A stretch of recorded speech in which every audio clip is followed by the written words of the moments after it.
Olá, sejam bem-vindos a mais os nossos infocomentários aqui, onde nós, da equipe do Infolição, comentamos a lição da Escola Sabatina com você. E estou aqui hoje eu e o Pastor Moraes, eu, Bruno e o Pastor Moraes, para comentarmos aí a nossa lição 11. Lembrando, você que está aí, você pode receber os infos que você vai ver no vídeo, aí entrando nos nossos grupos do Telegram, do WhatsApp e também nas nossas redes sociais, como o Instagram, o YouTube, que você está vendo aqui, você pode se inscrever no nosso canal para acessar os comentários e também o Facebook. Lembrando, a gente não vai ganhar nada com isso, mas se você curtir e compartilhar, você vai ajudar mais professores da Escola Sabatina a receberem esse material.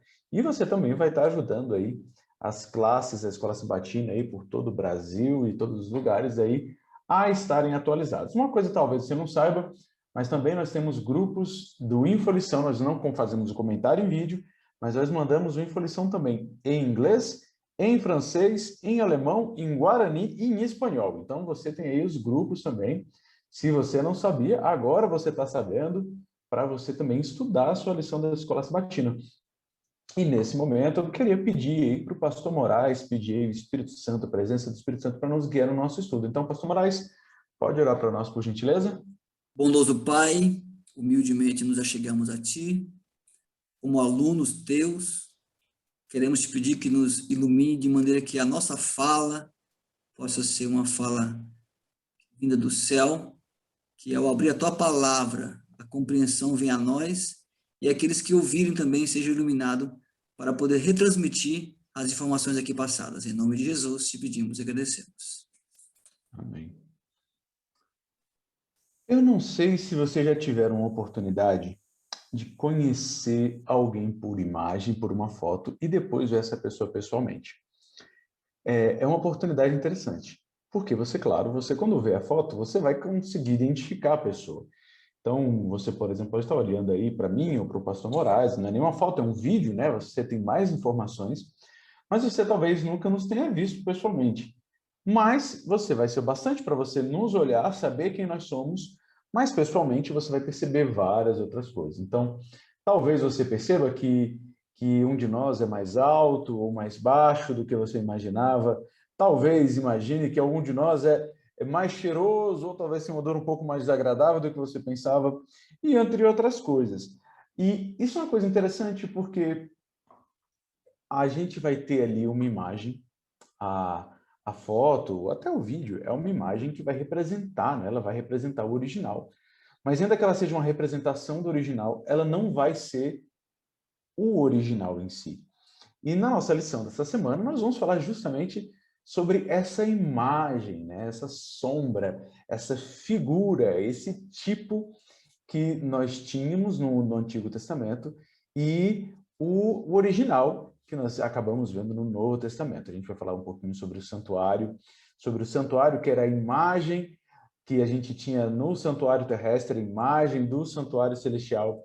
Nós vamos ver também aí sobre o sacerdócio e sobre todas essas coisas que às vezes a gente olha e pensa assim, nossa, mas para que Deus botou tantos rituais?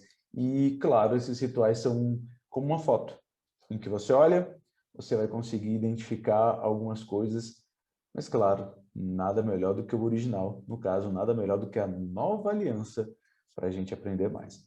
Então, para a gente dar início ao nosso estudo dessa semana, eu queria passar aí para o Pastor Moraes, nossa lição de domingo. Então, Pastor Moraes, pode falar aí, fica com o senhor.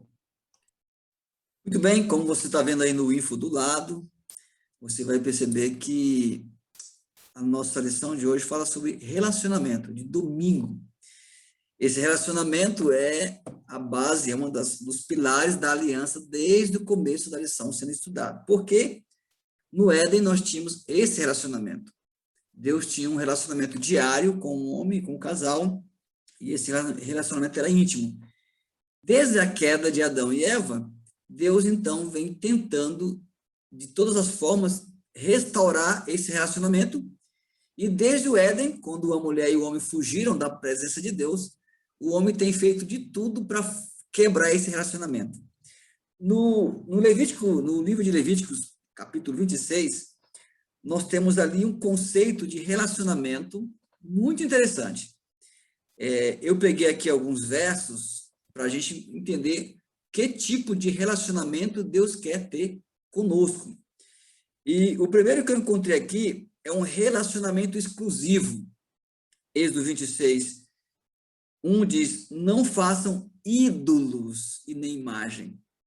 Percebe que o mandamento lá do Êxodo 20, verso 5, diz que Deus é zeloso, mas a expressão ali, caná, ela conecta-se mais com a expressão ciumento, que na expressão hebraica ela exprime um ciúme, e assim, até certo exacerbado, no tanto que essa palavra só pode ser usada para Deus. Deus é o único que consegue ter ciúme sem quebrar as regras, né, do amor. Mais para frente, você vai encontrar, no mesmo capítulo, verso 2, um relacionamento deleitoso. Deus, ele diz, guardem os meus sábados e reverenciem. A gente sabe que o sábado sempre foi um dia exclusivo para o relacionamento do homem para com Deus. Então, esse relacionamento, ele é deleitoso. Na frente, um pouco mais, você vai encontrar um requisito chamado relacionamento submisso. Deus diz, vocês farão o que eu mandar. E aí nós temos aqui também um relacionamento vantajoso. O versículo 4 diz assim, eu lhes mandarei chuva.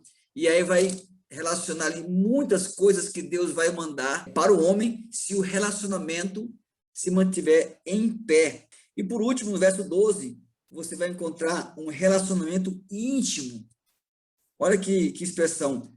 Andarei entre vocês e serei o seu Deus, e vocês serão o meu povo.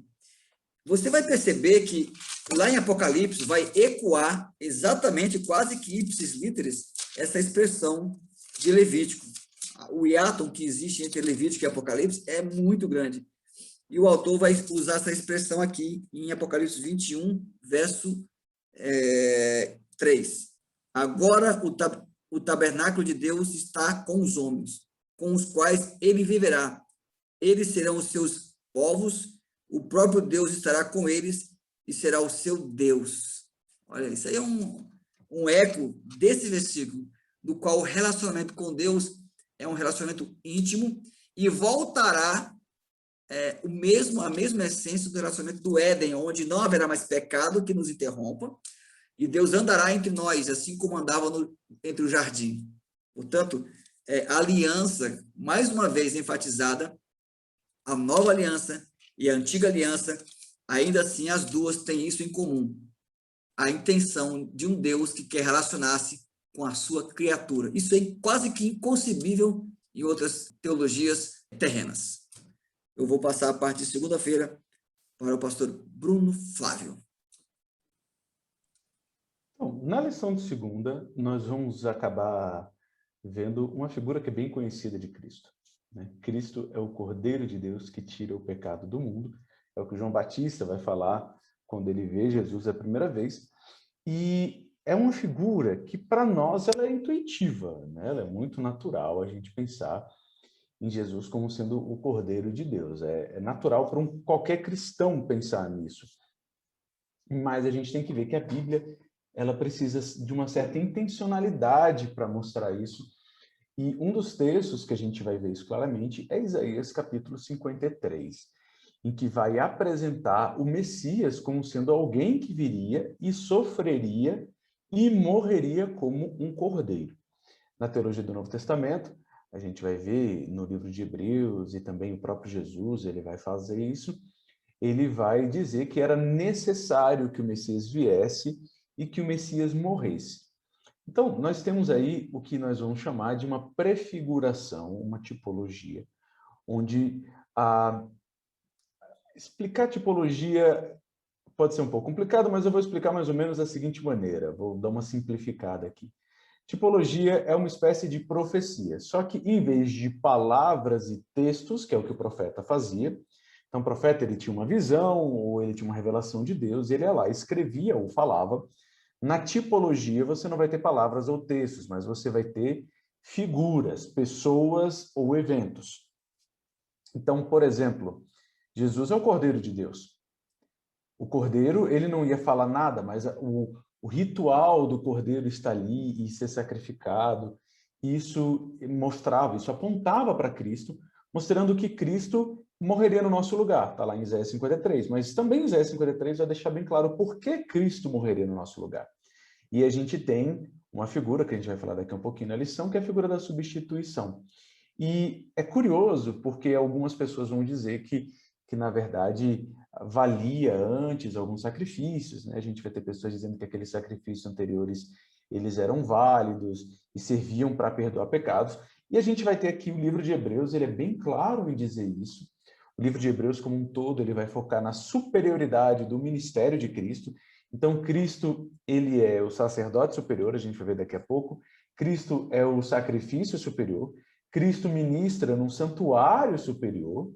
E Cristo, tudo relacionado à nova aliança, ele é o mediador de uma aliança superior. Nós vamos olhar aqui em Hebreus, capítulo 9, aqui a partir do verso 15, vai ter uma coisa interessante, a gente até comentou isso nas lições passadas. Jesus, ele é dado não só como o mediador da nova aliança, mas ele é também dado como o sangue que legitima essa nova aliança. E aí até vai ser dito, né, que todas as vezes a gente vai lembrar lá da aliança com Abraão, que se fazia uma aliança, um contrato, se partia um animal, tinha que haver uma morte para que houvesse aliança. E aqui a gente vai ter, em Hebreus, capítulo 9, a partir do verso 15, justamente falando aqui, que fala, ó, porque, verso 16, é que eu vou ler, porque onde há testamento, aqui no caso, testamento a gente até falou nas lições passadas, aqui é a mesma palavra para aliança, porque onde há aliança é necessário que intervenha a morte do testador, pois uma aliança, que está no testamento, mas é a palavra para aliança, só é confirmado no caso de mortos, visto que nenhuma tem força de lei enquanto vive o testador, pelo que nem a primeira aliança foi sancionada sem sangue, porque havendo Moisés proclamado todos os mandamentos segundo a lei, todo o povo tomou o sangue de bezerros e dos bodes com água e lã e tinta escarlate e sopo e aspergiu não só sobre o livro, como também sobre todo o povo, dizendo, este é o sangue da aliança, a qual prescreveu Deus para vós outros. Aqui, a gente vai ter essa figura do sangue também que firmava a aliança, aquele animal que era morto, que se fazia aquele pacto, né? Que aconteça comigo, que aconteceu com este animal. E o próprio Cristo é apresentado aqui em Hebreus como sendo esse que vai, o sangue que vai ratificar essa aliança. O próprio Jesus vai falar isso em Mateus 26, vai falar, esse é o sangue da nova aliança feita em favor de muitos. E essa visão, esse sangue da aliança, ele vai ser remetendo ali a Êxodo, capítulo 24, verso 6 até o verso 8, mostrando justamente o quê? Moisés pegando sangue e jogando. Então, Jesus é apresentado como o sacrifício superior. Até a gente vai ter aqui no 9:22, que vai ser dito o seguinte, igualmente também aspergiu sangue, com sangue o tabernáculo e todos os utensílios do serviço sagrado. Esse foi 21:22. Com efeito, quase todas as coisas, segundo a lei, se purificam com sangue. E sem derramamento de sangue, não há remissão. Ou seja, precisava haver sangue, precisava haver sacrifício. Nós vamos ver lá em Hebreus 10, verso 4, falando que é impossível que o sangue de touros e de bodes removam pecados. Ou seja, todos aqueles rituais eram incapazes de remover pecados, de purificar alguém de alguma coisa. Lá em cima também a gente vai ver, falando no capítulo 9 ainda, falando de que esses sacrifícios, eles não podiam purificar a consciência de quem oferecia o sacrifício. Jesus já consegue isso. Então, Cristo é esse... Enquanto as ovelhas eram a foto, Cristo é o original, né? É aquele que vem completo, que traz mais abrangência, traz mais profundidade. Então, vamos passar então para a lição de terça-feira com o pastor Moraes. A lição de terça-feira foi mencionada aí muito sutilmente pelo pastor Bruno, que é a substituição. Esse termo, substituição, ele é fundamental no processo da soteriologia, da salvação humana. E aqui, no texto sugerido pela lição, que é Gálatas 1:4, eu vou até ler, porque é apenas um verso, diz assim, que se entregou a si mesmo. Então, aqui, ele se entregou a si mesmo. E essa entrega que o texto fala, ela tem 3 características, apesar do texto ser pequeno, ela tem 3 características. Primeiro que ele diz, ela é uma entrega voluntária. Ele se entregou a si mesmo. Essa entrega não foi forçada, ela, além de ser voluntária, ela foi programada. É um voluntariarismo programado. Deus não foi pego de surpresa com a queda humana, ele já tinha se voluntariado antes de criar o homem. E esse é um dos fatores fundamentais aí para a compreensão, que você tem que compreender o amor de Deus, a sua soberania, a sua presciência. A segunda característica desse texto, da entrega de Cristo, é que é uma entrega substitutiva. Ele entregou a si mesmo por nossos pecados. Não é que você pegou um Deus e substituiu por um homem. Não. Esse Deus se tornou homem.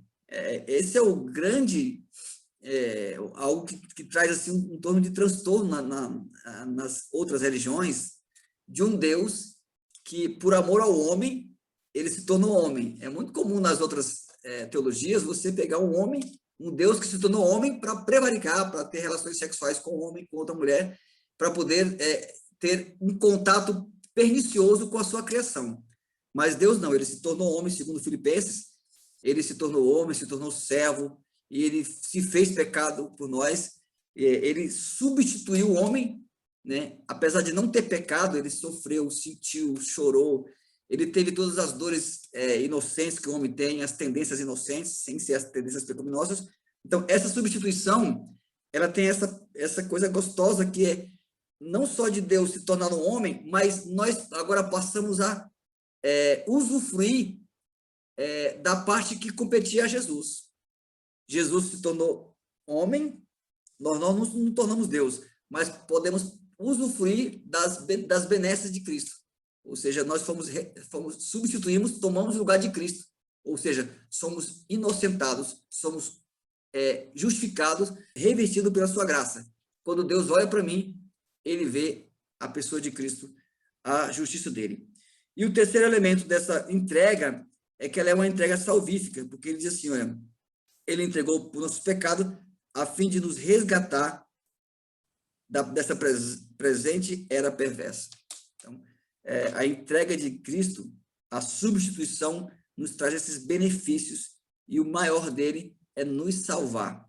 Cristo nos substituiu para que pudéssemos ter os seus benefícios, ter a eternidade otorgada por ele, não incondicional, mas a salvação, a vida eterna que Deus tem, agora passamos a ter, concedida por ele, e isso graças à substituição que Deus fez por nós. É isso aí a parte de terça-feira. Eu quero passar então para o pastor Bruno Flávio, a parte de quarta-feira. Na quarta-feira, nós vamos ver sobre o sumo sacerdote da nova aliança. E aí, tem um texto que eu achei muito interessante. Se você me acompanhar aqui em Hebreus, capítulo 5, nós vamos ler aqui o verso 5 em diante. Hebreus 5, verso 5 em diante, diz assim: assim também Cristo, assim mesmo, não se glorificou para se tornar sumo sacerdote, mas glorificou aquele que lhe disse: tu és meu filho, e hoje eu te gerei. Aqui fazendo uma alusão ao Salmo 2. E depois ele fala aqui no verso 6, como em outro lugar também diz: tu és sacerdote para sempre, segundo a ordem de Melquisedeque, que é o Salmo 110, verso 4.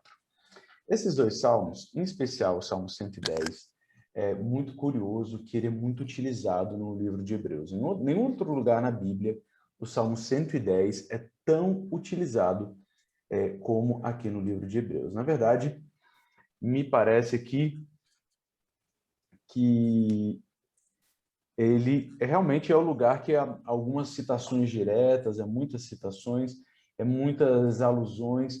E por que esses dois salmos são interessantes? Porque são dois salmos de entronamento. Então, eram cânticos que eram cantados quando o rei ele recebia sua coroa. Então, ele era cantado tanto o Salmo 2 como o Salmo 110. E, curiosamente, nesses salmos a gente vai ter algumas figuras em comum, como a figura de alguém que vai vencer os inimigos, que vai colocar os inimigos sob os seus pés. E aqui no Salmo 110, nós vamos ter essa figura de Melquisedeque, que é um sacerdote. Então, olha só o que diz aqui, falando para o rei. Fala assim, olha, Salmo 110, verso 3 em diante. Apresenta-se-á voluntariamente o teu povo no dia do teu poder, com santos ornamentos, como o orvalho emergindo da aurora serão seus jovens. E aí vem o que diz aqui no verso 4. O Senhor jurou e não se arrependerá. Tu és sacerdote para sempre, segundo a ordem de Melquisedeque. O Senhor, à tua direita, no dia da sua ira, esmagará os reis. Ele julgará entre as nações, enche-as de cadáveres, esmagará as cabeças por toda a terra. De caminho bebe na torrente e passa de cabeça erguida.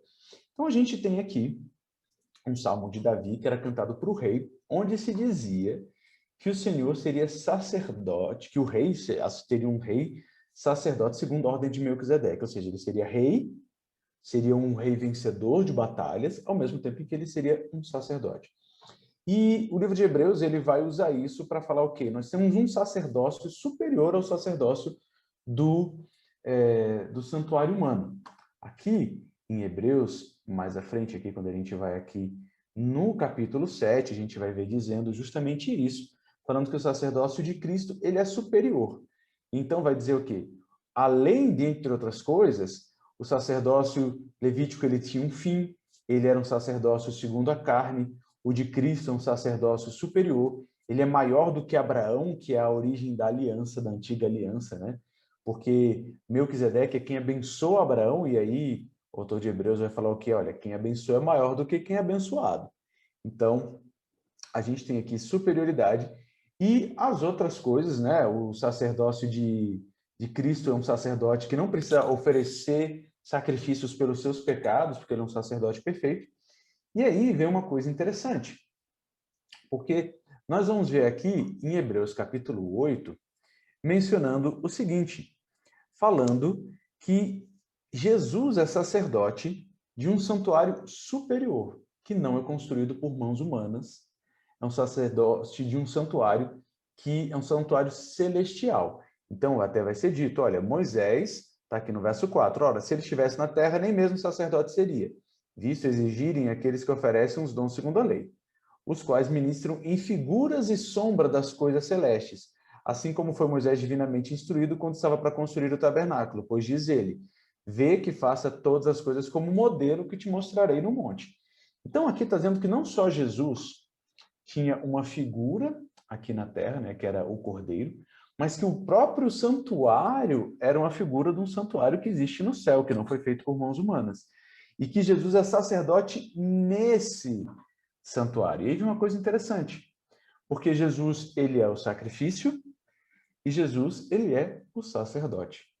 Então, tanto ele é o que morreu para que nós tivéssemos direito na aliança, tanto ele é o nosso penhor, né, da aliança, que nos substituiu, porque nós somos pecadores, então nós falhamos com Deus, e ele morreu pagando o preço que deveria ser pago, como ele é quem intercede junto ao Pai pelo perdão dos nossos pecados. Então a gente tem aí Cristo, é uma figura centralizada, né? A gente vai ter todo esse ministério, ele se centraliza em Cristo, todas essas várias funções aí que a gente tinha, essas várias nuances, elas vão se centralizar. E o livro de Hebreus vai deixar bem claro que não só isso, mas que Cristo também é rei, porque ele é sacerdote, é um sacerdote que tem uma coroa, né? Ele é entronizado, um sacerdote que tem um trono, um sacerdote que vence os inimigos.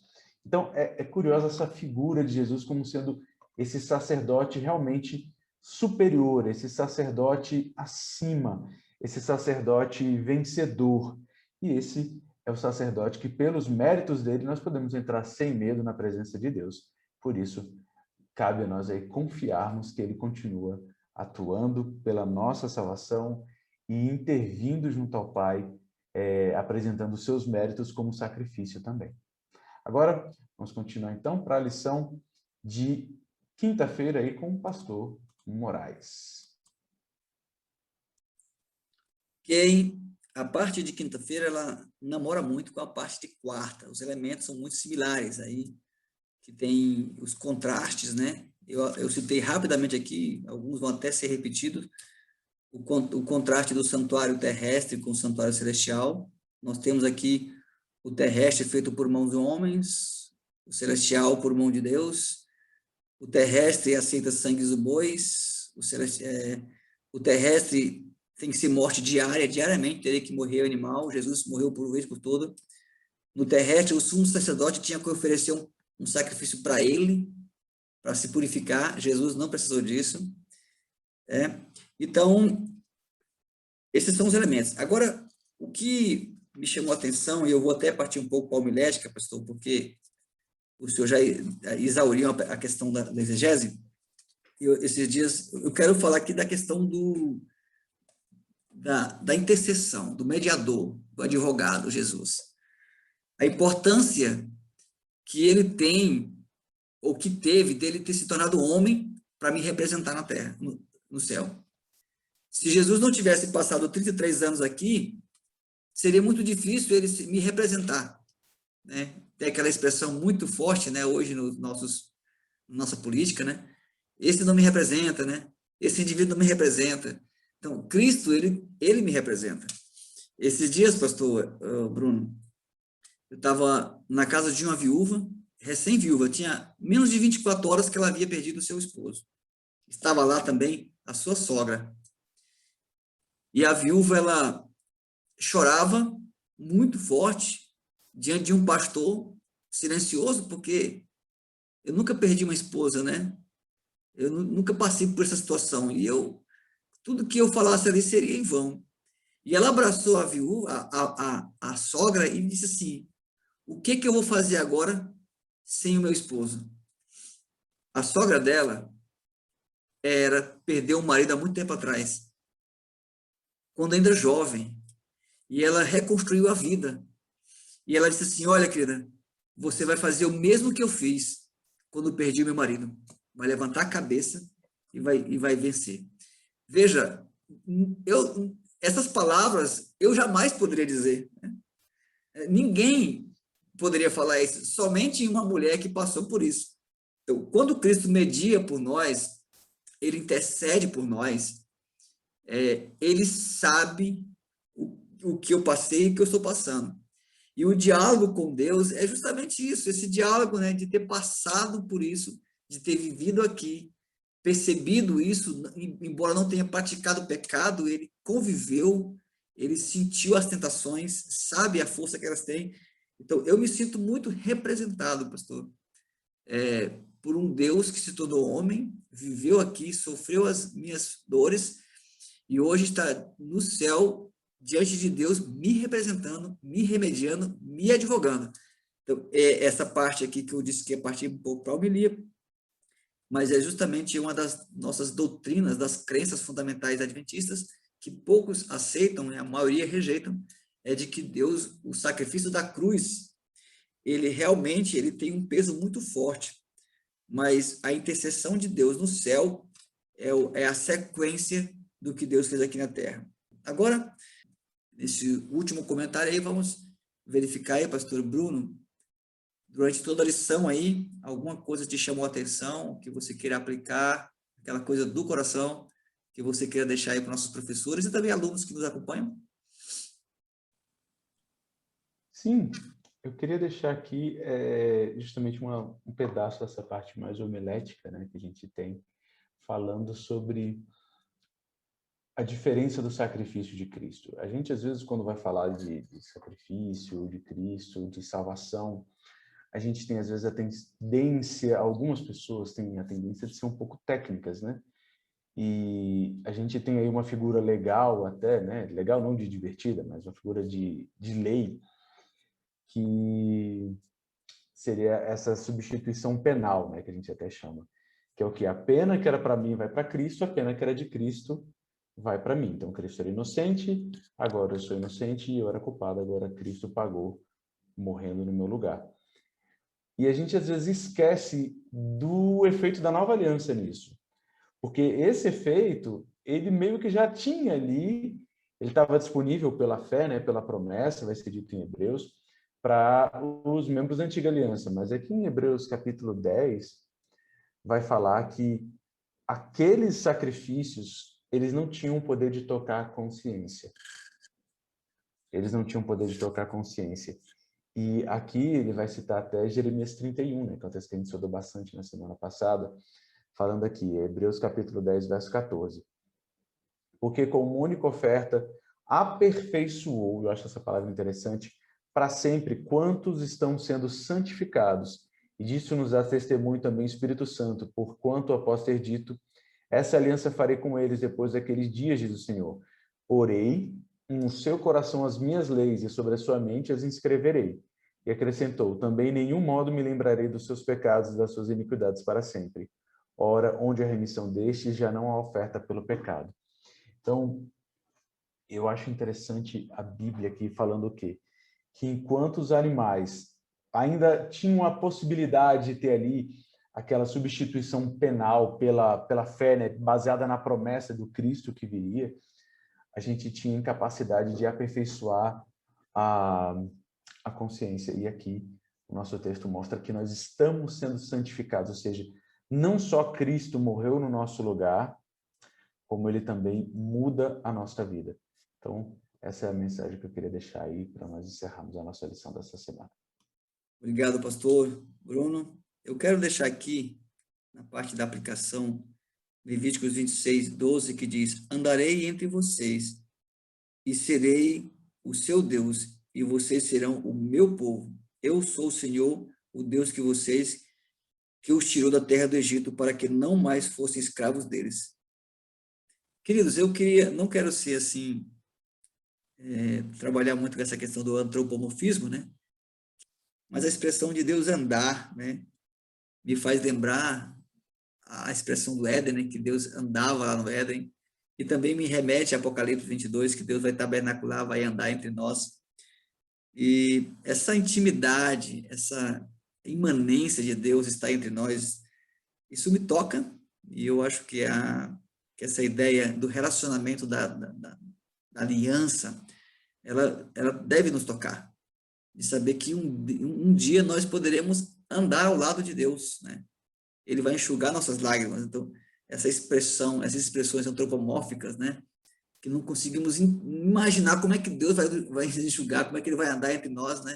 A glória dele tão poderosa, mas me toca, e eu gostaria de deixar isso com nossos professores e alunos aí que nos ouvem.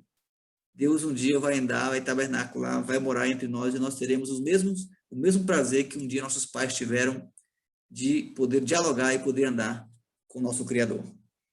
Vamos finalizar esse momento com uma oração feita pelo pastor Bruno Flávio. Oremos então. Pai eterno, obrigado, Senhor, porque o Senhor morreu por nós e porque o Senhor não parou por aí. O Senhor continua atuando em prol da nossa salvação. O Senhor continua aplicando os seus méritos para a nossa vida e continua nos santificando, trabalhando no nosso coração e aprimorando a nossa consciência, Pai. Nós te agradecemos porque só o Senhor poderia fazer isso. E nós te pedimos, Pai, que o Senhor nos limpe, o Senhor nos purifique de todo pecado e nos capacite a entrar na tua presença todos os dias pelo sangue do sacrifício de Cristo. Seja com cada um aqui, dos professores, dos alunos que estão assistindo, que a tua graça e a tua misericórdia e os privilégios da nova aliança sejam sobre todos eles. É o que nós pedimos, em nome de Jesus Cristo. Amém. Amém. Encerramos a nossa transmissão.